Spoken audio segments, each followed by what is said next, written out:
ஈரான்ல பல தசாப்தங்களில் இல்லாத அளவுக்கு மிகவும் பதட்டமான சூழ்நிலை உருவாகி வருது. மிகப்பெரிய அளவில் உருவெடுத்து வரக்கூடிய பொருளாதார நெருக்கடிக்கு எதிரான ஆர்ப்பாட்டங்கள் மிகப்பெரிய அரசாங்க எதிர்ப்பு போராட்டங்களா மாறியிருக்கு.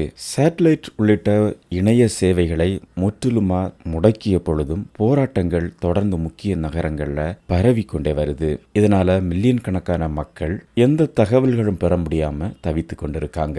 இந்த நிலையில அமெரிக்க அதிபர் டொனால்ட் ட்ரம்ப் ஈரானிய அதிகாரிகளுடனான எல்லா சந்திப்புகளையும் ரத்து செய்துள்ளதா தகவல் வந்திருக்கு. மேலும் ஈரானியர்களை தொடர்ந்து போராடுமாறும் வலியுறுத்தி இருக்கிறார். உதவி வந்து கொண்டிருக்கிறது எனவும் சொல்லியிருக்கிறார். இதனால ட்ரம்புடைய அடுத்த கட்ட நடவடிக்கை என்ன என்பதை உலகமே உற்று கவனித்து வருது. இது மிகப்பெரிய ஒரு போர் சூழலை ஏற்படுத்தும் அபாயம் இருப்பதாகவும் சொல்லப்படுது. வரும் நாட்கள்ல இது எப்படிப்பட்ட அடுத்த கட்ட நிலைக்கு செல்லும் என்பது தெரிய வரும். மனித உரிமை அமைப்புகளும் ஈரான்ல அதிக அளவு இறப்புகள் நடந்திருப்பதையும் தெரிவித்திருக்கு. 2500 இறப்புகளையும் பல்லாயிரக்கணக்கான பேர் கைது செய்யப்பட்டிருப்பதாகவும் அங்குள்ள மருத்துவமனைகள்ல துப்பாக்கிச் சூட்டு காயங்களால் வருபவர்கள் அதிகரித்து வருவதாகவும் சொல்லியிருக்கு.